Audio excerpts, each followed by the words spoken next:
실제로 많은 MZ세대는 자율적이고 협업을 중시하면서도 자신의 성장과 목표 달성에 집중하는 모습이 많았어요.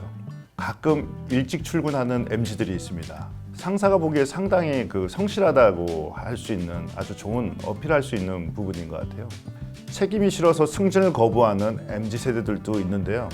승진이나 책임이 주는 부담감이 성장과 기회로 이어진다는 점을 기억해야 해요.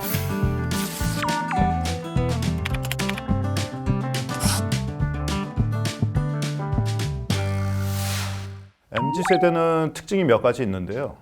첫 번째는 워라밸을 중요시합니다. 칼퇴근을 중요하게 생각해요. 퇴근 후에는 자기 개발이나 부업을 통해 자기 시간을 가치 있게 쓰려고 하죠. 두 번째는 파이어족을 꿈꾸죠.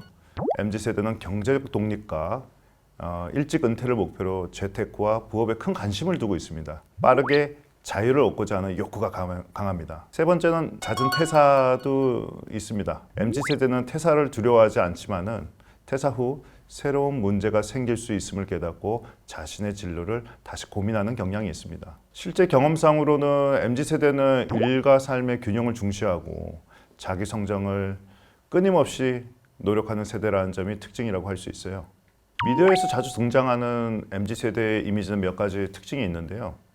예를 들어 이어폰을 끼고 일하거나 밝고 거침없는 성격을 강조하거나 자신의 일만 하는 모습이죠. 자기가 정말 제일 똑똑하다고 생각하는 사람 있었죠. 반항적이고 예의 없는 이미지는 극장적인 예에 불과합니다.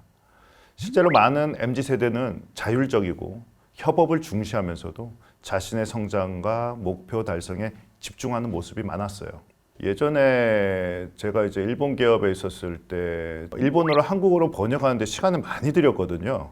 때로는 전문적인 내용 같은 경우는 A4지 한 장 하는데도 몇 시간씩 걸렸는데 요즘 MZ 세대들한테 그런 전문적인 자료를 부탁하면 5분 만에 가져다 줍니다. 5분 만에. 정말 챗GPT를 활용해서 번역을 하는 경우도 많고 똑똑한 MZ들은 그 전문 용어도 다 공부를 해서 몰랐던 걸 학습해서 또 가지고 오고 그런 쪽으로 많이 활용하는 거 보고 정말 스마트하게 일한다는 걸 보고 참 많이 놀랬던 기억이 많죠. 그래서 미디어에서 그려지는 부정적인 면에 집중하기보다는 MZ세대의 개성과 역량을 존중하고 그들이 창의력, 적응력, 협력 능력을 발휘할 수 있는 환경을 만드는 것이 중요해요. MZ세대가 회사 생활에서 잘 살아남기 위한 전략이 필요한데 첫 번째가 우선순위를 설정하는 겁니다. 높은 상사의 순서로 일하기인데요. 과장님이 시킨 일보다 당연히 사장님이 시킨 일을 우선 처리하고 이후에 과장님의 일을 진행해야 됩니다. 물론 여기서 이제 MZ세대들 주의할 게 있습니다. 그 사장님이 지시 내용은 반드시 바로 과장님한테 보고를 먼저 해야 됩니다. 왜 내 일을 안 하고 있지? 이런 생각을 할 수 있기 때문에 일단 보고도 상당히 중요합니다. 또 둘째, 혼자 해야 할 일과 협력할 일을 구분해야 돼요. 협력해야 하는 일은 일정을 먼저 조율하고 혼자 하는 일은 그 사이에 처리를 해버리는 거죠. 협력해야 하는 일은 시간도 걸리고 내가 컨트롤할 수 없는 일도 많아요. 그래서 셋째, 쉬운 일부터 처리하는 것이 중요합니다. 작은 일부터 해결하면서 성취감을 쌓고 부담을 줄일 수가 있거든요. 어려운 일부터 하면 어떻게 될까요? 시간이 걸리고 일단 그 사이에 새로운 일이 쌓이게 되고 점점 부담이 커지게 되죠. 그리고 마지막으로 도전적인 태도를 유지하세요. 일을 단순히 돈을 버는 수단으로 생각하지 말고 재미와 의미를 찾아 도전하는 자세가 중요할 것 같습니다. 결론적으로 우선순위를 정하고 업무를 구분하고 쉬운 일부터 처리하시고 도전적인 태도를 가지면은 MZ세대가 회사에서 잘 살아남고 성장하는 핵심 전략으로 이어질 거라고 봅니다. MZ들 중에서도 기성세대와 잘 지내는 MZ들이 있어요. 몇 가지 특징이 있습니다. 예를 들면 가끔 일찍 출근하는 MZ들이 있습니다. 대충 한 30분 정도라도 일찍 출근을 하는데요.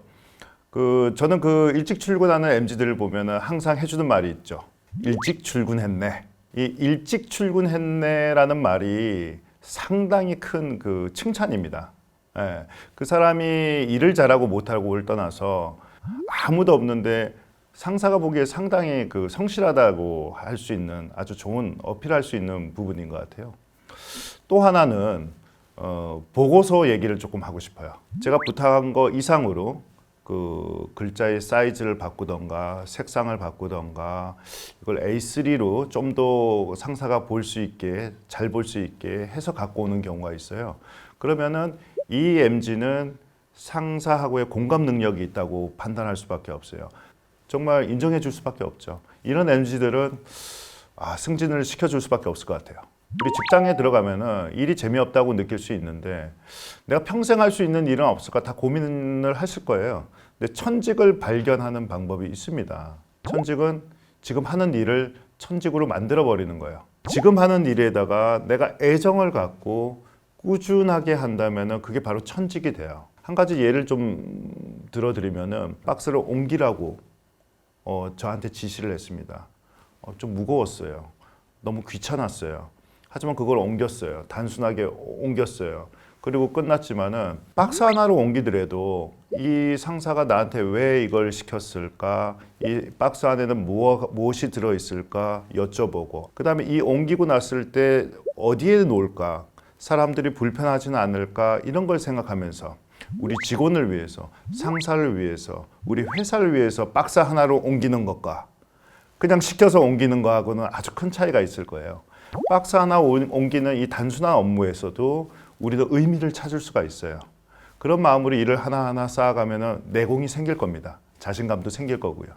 주인의식은 단지 회사에서 일을 하는 것뿐만 아니라 자신의 책임감과 의미를 찾고 일을 통해 자기 성장을 추구하는 태도예요. 그러나 회사에 입사를 한다고 해서 바로 주인의식이 생기는 것은 아니죠. 주인의식을 가지기 위해서는 몇 가지 중요한 요소가 있는데요. 첫 번째는 일을 생계수단으로만 생각하지 말고 자신에게 의미를 줄 수 있는 직업을 찾는 거예요. 단순히 돈을 벌기 위한 수단이 아닌 자기 만족과 성취감을 느낄 수 있는 일을 찾는 것이 주인의식을 지키는 첫걸음이죠. 여러분들이 하는 일이 재미있는 일이 아니라면 그 일을 어떻게 재미있게 할 것인지 고민하는 태도가 중요합니다. 두 번째는 돈에 대한 생각을 바꾸는 거예요. MZ세대가 일을 통해 얻고자 하는 것은 많은 돈이 아니라 삶의 질과 자율성을 높이고 자신이 원하는 미래를 선택할 수 있는 수단으로 일을 바라봐야 해요. 돈은 그저 자원을 제공하는 도구일 뿐 중요한 것은 그 일을 통해 얻는 자기 발전과 자율성이죠. 세 번째는 책임에 대한 두려움을 극복하는 것입니다. 책임이 싫어서 승진을 거부하는 MZ세대들도 있는데요. 승진이나 책임이 주는 부담감이 성장과 기회로 이어진다는 점을 기억해야 해요. 승진이란 단순히 직급이 올라가는 것이 아니라 자신이 맡은 일에 대한 책임감을 더 크게 느끼고 그만큼 더 큰 성취감을 얻을 수 있는 기회인 것 같아요. 주인의식을 가지는 것은 자신이 어떤 일을 하든 자부심과 책임감을 느끼면서 업무에 임하게 만들고 결국에는 자기 발전과 목표 달성에 큰 도움이 됩니다. 토끼와 거북이 이야기를 먼저 해주고 싶어요. 어렸을 때 우리가 이 이야기에서 방심하지 말고 끝까지 최선을 다하라 라고 우리 교훈을 배웠잖아요. 그런데 조금만 다르게 바라보면 또 다른 의미가 보입니다. 왜 토끼는 낮잠을 잤을까요? 토끼의 목적은 이기는 것이 아니었습니다. 내가 얼마나 빠른지를 자랑하고 싶다. 반면 거북이는 어땠죠? 승패에 연연하지 않고 끝까지 가는 것, 그 자체가 목적이었어요. 목적이 명확하니까 속도도 비교하지 않고 꾸준히 갔고 결국 이겼죠. 창업을 하고 싶다고요? 그럼 단순히 창업 자체가 목적이 되어서는 안 됩니다. 사장이 되고 싶다? 이것도 마찬가지예요. 남에게 보여주기 위한 창업이라면 그건 오래가지 못해요. 진짜 중요한 거는 창업 이후에 내가 어떤 가치를 만들어낼 것인가예요. 나는 왜 이 길을 가는가? 이 길 끝에서 나는 어떤 세상을 만들고 싶은가? 이 질문에 대한 답을 꼭 먼저 찾아보시길 바랍니다. 우리가 배를 탔다고 한번 생각해 보세요. 배를 타면은 멀미를 많이 하기 시작해요. 밑을 바라보면 더 멀미가 더 심하겠죠. 직장 생활도 마찬가지인 것 같아요. 우리가 꼰대하고의 관계, 눈앞에 있는 일만 계속 고민하고 그러면 멀미를 하게 될 거예요, 아마. 그래서 너무 힘들어지고 멀리 볼 수가 없죠. 근데 한번 저기 집 눈앞에 있는 바다가 아닌 멀리 보면은 저는 멀미를 안 하게 된다고 보고요. 우리 인생도 마찬가지인 것 같아요. 이제 직장 안에서 일어나는 일들만 보지 말고 본인이 꿈꾸고 있는 것이 있을 겁니다. 내 꿈 그리고 내 비전. 멀리 바라본다면은 멀미하지 않고 내 꿈을 달성할 수 있는 그런 이 힘이 생긴다고 봅니다. 기성세대도 한때는 지금의 MZ세대였고 MZ세대들도 언젠가는 누군가에게 꼰대로 보일 날이 올 것입니다. 신념은 중심을 잡아주고요. 학습은 변화를 대응하는 힘을 길러주고 윤리는 신뢰와 존중을 쌓는 바탕이 됩니다. 세대 간의 차이를 인정하고 진심으로 후배를 돕고자 하는 태도, 그게 바로 위대한 꼰대의 시작이 아닐까요?